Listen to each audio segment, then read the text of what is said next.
Hey, how's it going everybody? It's Tanner here and welcome back to a new video here on the channel. In today's video we're going to be talking about a whole bunch of different stuff, and this is, I guess, the second video in my series of videos in which I cover all sorts of news, including Ninjago stuff, but of course not limited to things like talking about the MCU, other types of movies, anime stuff, and overall just general news in entertainment, and we're going to cover a few different topics today. A lot of you guys seem to really enjoy the last video from what I can tell. A lot of people really enjoyed that style and think it could be a great way to go ahead and merge Ninjago with other stuff that I want to talk about and help, I guess, defeat the overall guidelines of COPPA, or at least try to go ahead and combat that. Again, not quite sure how this will go. We're still in the testing phase. I believe throughout the month of January we will simply just be testing out various things on the channel, and then hopefully by February we can get things rolling again and actually produce content on a regular, at least a daily basis. So let's go ahead and talk about the few topics that we have to discuss today. The first being that we got a full look at the Season 12 version of Zane from Ninjago. Of course, we knew that this suit was coming. This actual outfit for Zane was going to be a thing eventually, and we saw a very blurry preview image of it a while back, but now we finally have a full-on look at this suit, and it looks amazing. I love the way that this is actually designed. It does have, I guess, the same issue that Cole had with several other of his previous ninja suits, in that his secondary color kind of got a little bit mixed up from the rest of the ninja. In case you guys don't remember, a lot of the times from Ninjago, when the ninja suits were primarily black, Cole's secondary color kind of got changed to gray or orange or brown, simply to accommodate the fact that the rest of the ninja's colors were black, and Cole really couldn't do that, of course, so now he had to go ahead and switch over to a secondary color, and Zane is kind of doing the same thing, with several of the ninja suits in Season 12 being white primarily. It's kind of interesting to see Zane actually get silver as a secondary color, but of course it works well for Zane considering that he is a ninjroid and he always has had little bits of gray and silver within his attire, so I'm not too, I guess, bent out of shape about that. And overall, the actual Digiverse suit for Zane looks awesome. It essentially looks the same as several other Ninjago suits from this generation, with the only exception being that it's Zane, and we really haven't seen this suit in any particular set as of yet. So I wonder when this will be available, if this will be available in some type of polybag, or maybe a set from Wave 2 of Ninjago Season 12, if that is even going to be a thing. Not too sure about that at this current point in time. All we know is that this Digiverse version of Zane exists, and it looks really, really cool. I love the way that looks, and I think it'll be an awesome addition to the Ninjago lineup. Next up in news, I'm finally going to talk about Star Wars. That's right, I actually saw The Rise of Skywalker with a few friends of mine, and I did not like it, of course, and my friends did not like it either, and they are actually Star Wars fans. Let me go ahead and give you guys a quick little rundown of how I feel about Star Wars. I've been slowly trying to watch through the series. It's never really been something that I've been a big fan of, or something that I've ever been really interested in, for that matter.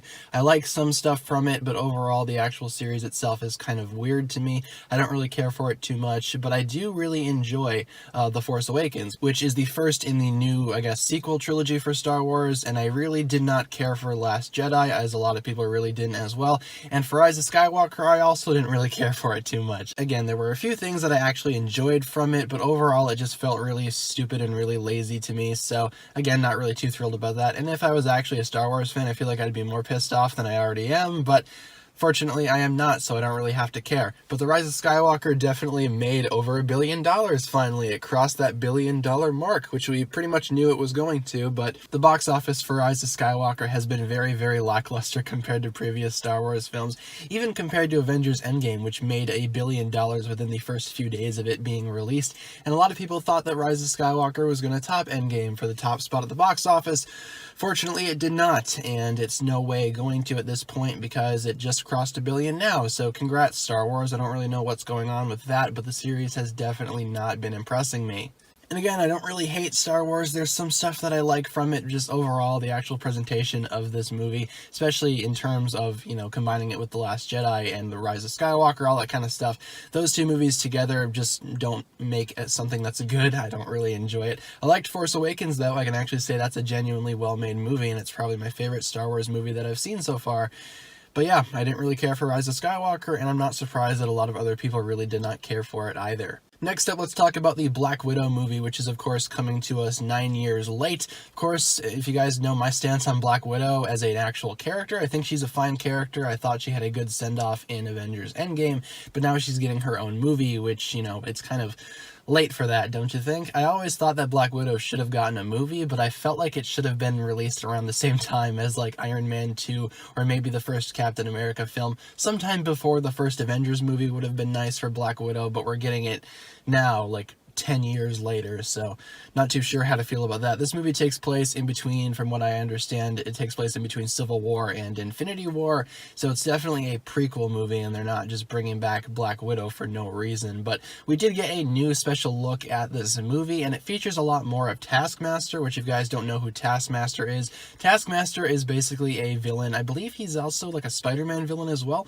I'm not too caught up in the Taskmaster lore, but I do know that he does have the ability to mimic his opponent's fighting styles just by watching them, and we will see him in this movie, or maybe her. There's a rumor that Taskmaster will be gender swapped, not quite sure how to feel about that, but then again, I'm not really a big fan of the Taskmaster character in general. He's never really been, I guess, someone that I'm like, oh, you know, that guy's awesome. You know, he's a cool character and he's a cool concept, and I'll see what he does in the Black Widow movie, but I'm not really too caught up in what he's all about at this current point in time. We also saw a little bit more of Red Guardian, who I'm also not too, I guess, you know, brought up to speed with. From what I can understand, he is a Russian counterpart to Captain America.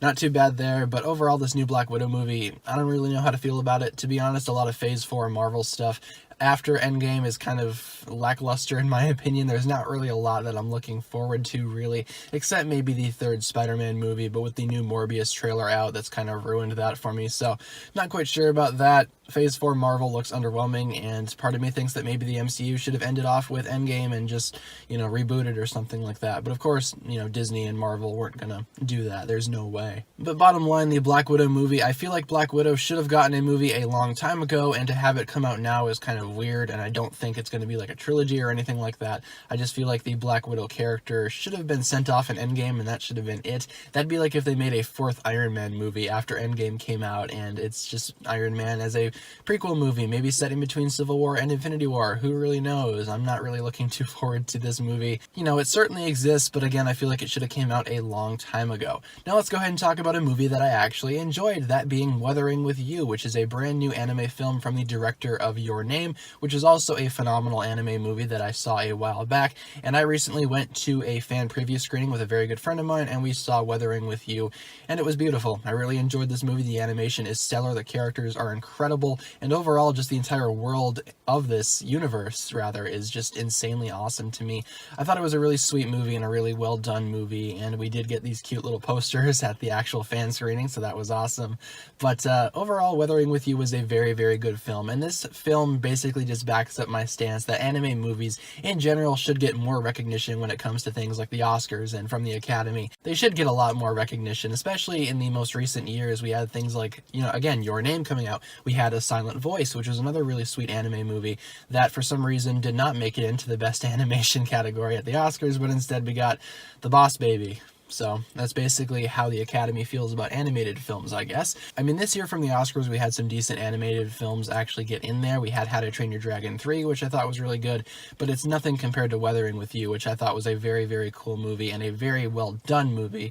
And it just goes to show that, you know, anime can be beautiful. A lot of people don't really agree with that, but you know, it's undeniable proof that anime can have great transitions, great animation, and overall a great style and a fantastic story just delivered on a beautiful front. I loved Weathering with You so much. I gave it a 10 out of 10 on my Instagram, which you can go follow in the description, by the way. And overall, it's something that I really enjoyed seeing, and I would definitely go see it again. And I'd recommend it for fans of Your Name. If you have seen that and have not seen this movie, feel free to watch this movie. I definitely think that you should. In my opinion, it's a lot better than Your Name, and I feel like overall this movie in general is probably one of the better movies that I've seen in a very long time, and it's definitely bringing my 2020 movie season off to a very, very strong start, so hopefully we can keep that rolling here throughout the rest of the year. With all that being said, that'll just about do it for this edition of my news show. A few topics to talk about today, not really, I guess, too keen on some of the stuff that I talked about in this video, but some stuff such as Weathering with You and Ninjago I was really looking forward to talking about today. And again, sorry for the lack of content through the month of January. There might be a few days where we have just nothing, and I hope you guys can forgive me on that. I'm slowly trying to transition into this new, I guess, way of making videos, and hopefully by February we can actually keep consistent videos rolling at a consistent schedule. So please please be patient. New videos like this will be coming very shortly.